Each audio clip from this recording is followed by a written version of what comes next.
High, আমি Suman, Kolkata based practising artist. Emami art গ্যালারিতে আমার সেকেন্ড সোলো শো শুরু হতে চলেছে 2023-এ। তখন প্রায় আমার 4 থেকে 5 বছরের যে আর্ট প্র্যাকটিস, সেই প্র্যাকটিসের কিছু কাজ নিয়ে প্রথম সোলো শো হয়।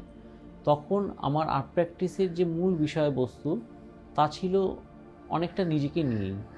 আমি ছোটোবেলা থেকে যে পরিবারের মধ্যে থেকে ধীরে ধীরে বড় হয়ে উঠেছি এবং সময়ের সাথে সাথে ঘটে যাওয়া নানান ঘটনা, যারই মেমোরি বা স্মৃতি বারবার আমার কাজের মধ্যে ফিরে এসছে, অবশ্যই একটা বিমূর্ত রূপের মধ্য দিয়ে। কিন্তু বর্তমান শোয়ের যে কাজ বা বর্তমান আর্ট প্র্যাকটিস, সেখান থেকে একটু সরে গিয়েছে, যেখানে আমার কাজের মধ্যে ভীষণ পরিমাণে নেচার এসে গেছে, বা নেচারের যে রূপ, সেই রূপকে আমি আমার মতো করে দেখবার চেষ্টা করেছি। আর দৈনন্দিন দিনের যে রোজকার যে অভিজ্ঞতা, সেই অভিজ্ঞতাগুলো আমার কাজের মধ্যে আস্তে আস্তে মেশা শুরু হয়েছে।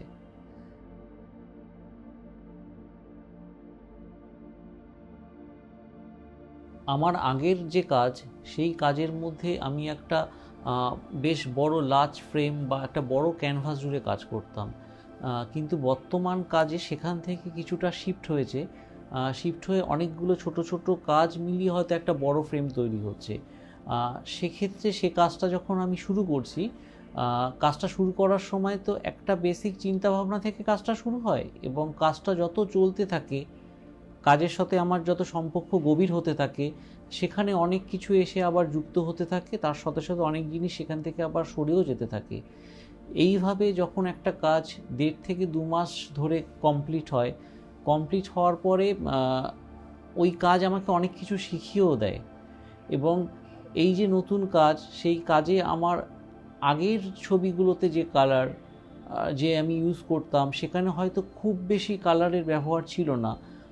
গ্রিন, ব্রাউন বা গ্রে, এই কালারগুলোর উপরে বেস করেই ছবি আমার হতো। কিন্তু এখন বর্তমানে আমার ছবিতে অনেক রং এসছে। সেই রং এসছে, সেই আশাটাও কাজই ডিমান্ড করে, যে কাজের উপরে বেস করেই সেই কালার আসা। সেটা আমি জোর করে আগে যেরকম কালার দিতে পারিনি, আর এখন যে কালার এসছে সেটাও আমার জোর করে না, সেটা কাজের ডিমান্ডেই সেটা এসছে।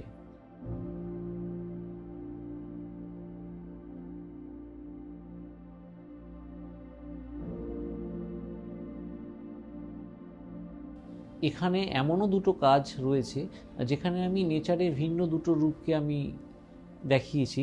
যেখানে নেচারের যে সৌন্দর্য, নেচারের যে বৈচিত্র্য, সেটা আমি রেখেছি। ছোট ছোট অনেকগুলো ফর্মকে আমি পাশাপাশি সাজিয়ে একটা বড় একটা ফর্ম করে তৈরি করেছি। তার পাশাপাশি আবার নেচারের অনেক ফর্ম, যে ফর্মগুলো আস্তে আস্তে আমরা মিসিং বা হারিয়ে ফেলছি, সেইগুলোকেও আমি ওই আরেকটা কাজের মধ্যে রেখেছি।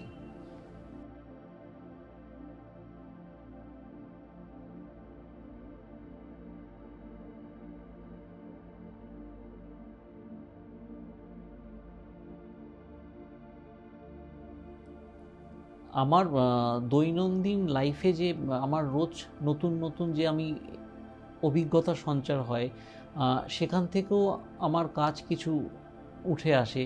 যেরকম আমি রোজ যখন চলার পথে আমি দেখি হয়তো দেয়ালের কোনো একটা ছাপ, যেই ছাপটা আমাকে খুব ভালো লাগে, বা আমি চায়ের দোকানে বসে যখন চা খাই, সেই চায়ের যেই দোকানে বসে চা খাচ্ছি, সেখানে হয়তো একটা কাঠের টেবিল রয়েছে, সেই টেবিলটা সময়ের সাথে সাথে ওর মধ্যে অনেক স্ট্রাকচার, অনেক কালার চেঞ্জ হয়েছে, সেগুলো আমার একটা ভালো লাগার জায়গা।